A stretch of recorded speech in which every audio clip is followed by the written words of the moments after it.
And we're back with Live from the Heartland at the Heartland today, it being the fourth Saturday of the month. And we're here now with a great art supporter and an artist of his own, in his own right, with a W. Welcome, Bill Dahl. Thank you very much for having me. Thank you for reminding me that your first time at the Heartland was probably some 40 years ago when you and various bands that you played here. The Blues Tet and or the Soul Tet, yes, with my high school buddies Ray and Marshall. Oh my gosh. Marshall lived right up the block at the time. Oh, Marshall. Yeah, I remember Marshall. Are you still playing music? No, the handwriting was on the wall. I just wasn't very good at it, if you want the truth. I was a lot better writing about it than playing it, so I stuck to that. So you just got a huge, beautiful book published. Thank you very much. The Art of the Blues. I got to say that before Michael and I started the Heartland, we had a short-lived magazine distribution business called Freedom Road Delivery. And Living Blues was one of the things that we peddled around town. We did. Sure. We got it out to about along 75 with Runner's spots. World and a few lefty papers. Yeah. Back in Jim O'Neill's day. Indeed. We were going to take down the Levy brothers. So how did you end up doing this book? What possessed you to put together? I mean, it is a book of many photographs and many photographs of the art associated with blues performers. It was the idea of a book company over in England. They call them a book packager, and they came to me with the idea. So we had to kind of change it a little bit, though. Chris James, the guy that's credited there, is the art consultant, wonderful guitar player out in San Diego. Got a good name. He does. It's as much his book as mine. And they wanted us to take it right up to the current day, but we weren't interested in that. We thought the kind of the classic. You can only was, keep track of so much. That's right. The new kids have to keep track. What is the time span of the book? From the 1920 to into about the mid-70s. I mean, who would buy a book with photos of stuff you could buy at the used record store up the street for $2? You know, I mean, it made no sense to me. So let's stick to stuff that's insanely rare. Where did you find all of these graphics? Chris owns about half the stuff in the book. All those 78 label scan, most of them anyway, stuff like that. And then some of his friends owned a lot more of it, so he asked them to make scans of it. And then the rest of it they licensed in from Getty Images. There's a whole section there of ads from the 1920s and early 30s, newspaper ads from black newspapers. So they licensed those in from the Baltimore Afro-American and the Chicago Defender. And those are some of the most interesting things in the book. Those ancient ads there, they really give you a feel for the time, for better or worse, and also tell you just how important music was back in those days to the African American consumer. Let me ask you a little bit about your own experience with the blues here in Chicago. As a young guy back in the very early 60s, I remember going around the South Side to clubs like the Blue Flame, 39th and Drexel, and the old Sutherland Lounge, and that wasn't so much blues as jazz. But I did get to see some blues musicians, and I remember catching Muddy Waters and James Cotton at a place called the Fat Black Pussycat on Broadway in, I think, 1962.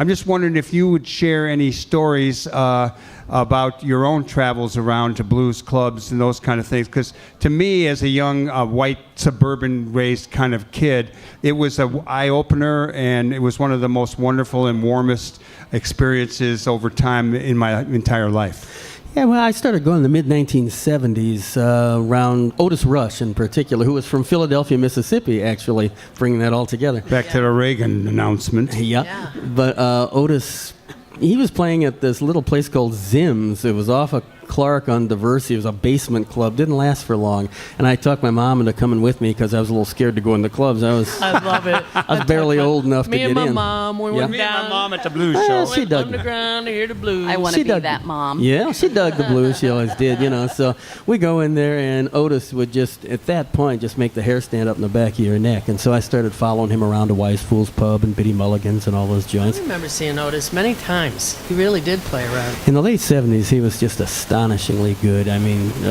repertoire was a mile wide, and he just played the heck out of it. And so from there, it was Otis Rush. And Wise Fools was the place to be back in those days. Had Fenton Robinson when Albert Collins first came to town. That's where he was.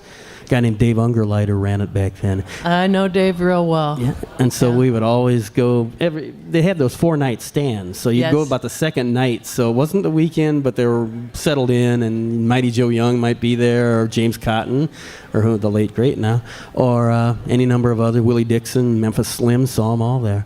And, it was a different time period back then. The Eddie Clearwaters and the Jimmy Johnsons are two of the few that are still going at this point. Right. They're just making their inroads into the north side. So, they were fired up. The crowd was fired up to see Alani Brooks or, Well, one of our co-producers, Lenormand Weiss, who, got in touch with you for this show, is just the ultimate blue-eyed blues soul sister in terms of her connections throughout the industry. But you yourself, you were named winner of the Blues Foundation's Keeping the Blues Alive Award. Back in 2000. Going. Thank you. Back in 2000, right, which is What did you get? Is it a plaque? Is it a piece of paper? It's a marble golden thing. It looks like a guitar? pyramid. Looks like a pyramid. And back in those days, I was still flying before I gave that up for Amtrak. And I remember taking it. It was a lot looser back in those days. And I went through security, and the woman said, "What the heck is that?" And I just said, "I'm famous." And I walked right through. That's how easy it was back in those days. That's all I said. She gave me a weird look and didn't say another word. A year later, it wouldn't have been. No. Yeah. Bill Dahl, you say that Chris James has a lot of the albums and the covers and the posters that are featured in the book. Are there any things in the book that you found in unique places, that you were in Mississippi and you found someone's old record, or you were on the South Side, or?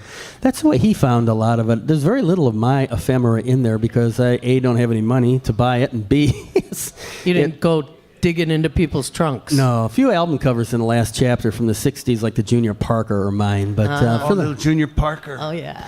a very underrated, very unsung harp player, blues harp player. Actually, he died in Blue Island, oddly, in the middle of having a brain tumor removed. But 1970, I think it was, or 71. But those last few albums, a few of those I will admit to being mine. I wish I could afford stuff like that, but man, that's just it. You buy the book because you can't afford those fun things like those posters from the 1930s. That's right. All those catalogs are Chris's in there, those 78 catalogs, and that stuff's, very expensive at this point. Do you stay in touch with the current scene? Not as much as I used to. I mean, I like that answer. Because if you had said, "Oh, sure, I'm right on top of but it." I'm hoping you do stay in touch a little bit. just my buddies, somebody like Rob Stone comes to town to play harp. But 90 to 97, I wrote for the Tribune. I had a blues column. When they took that blues column away and I took myself away in response, that's kind of when I just started peeling back a little bit from the whole situation. It wasn't what it used to be. Right. It had become very commercialized. So do you look out today, and for example, Chance the Rapper, a local talent, not blues, but the rapper, went into, not only did he give $1 million a couple weeks ago, but now he's crashing job fairs that CPS puts on to inspire the students.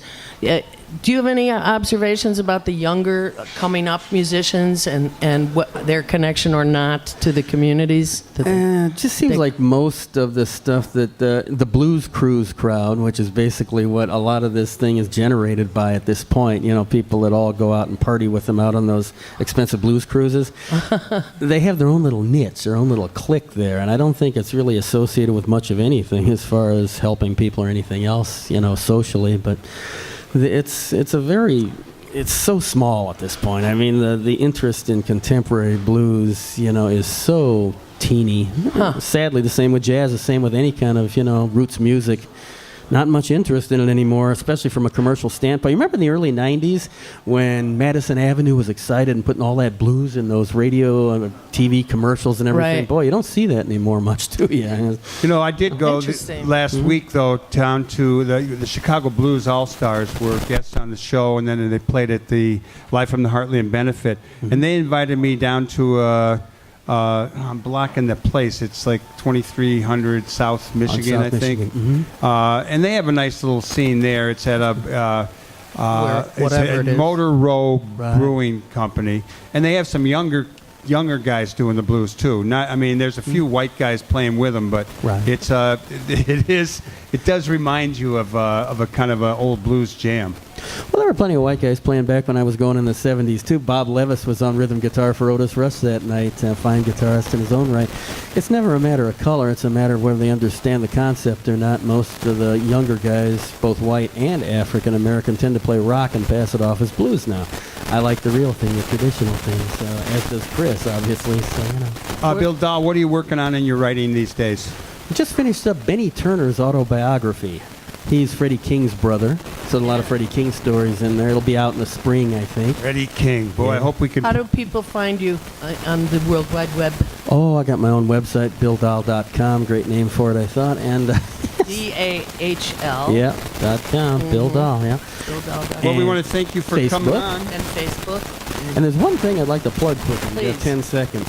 Yeah. This coming Thursday at the Music Center of Columbia College, which is at 1014 South Michigan, I'll be co-moderating a panel on the history of Chicago music and specifically soul that the J.B. Ross Foundation is putting on. Gene Chandler's there. Oh, Marshall excellent. Thompson of the Shy Lights, Jackie Ross, a whole bunch of other people I have announced. But believe me, there's some people I've never met in my life that I've always wanted to talk to. So that's this Thursday? 5:15 p.m.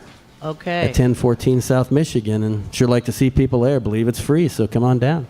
You've been listening to the Live from the Heartland show. I want to tell you a little bit about who's coming on next week. Next week, we will have Dr. Simmons from UIC talking about gender issues, and we've got Tracy Bame. Who's going to talk about the Women's March on Springfield in April. Looking forward to the company. Yeah. Week after, we got Craig Hodges, the great three-point shooter from the Bulls, talking about how he was blackballed from the NBA. I want to thank everybody who makes the show possible. Reed Himes. We got Morgan over here. We've got Nolan Chin downtown and Tom sleeping over in his house. We want to encourage you all to do good in the world because the world needs all the good that you do. So all power to the people. Over and out. Have a great week.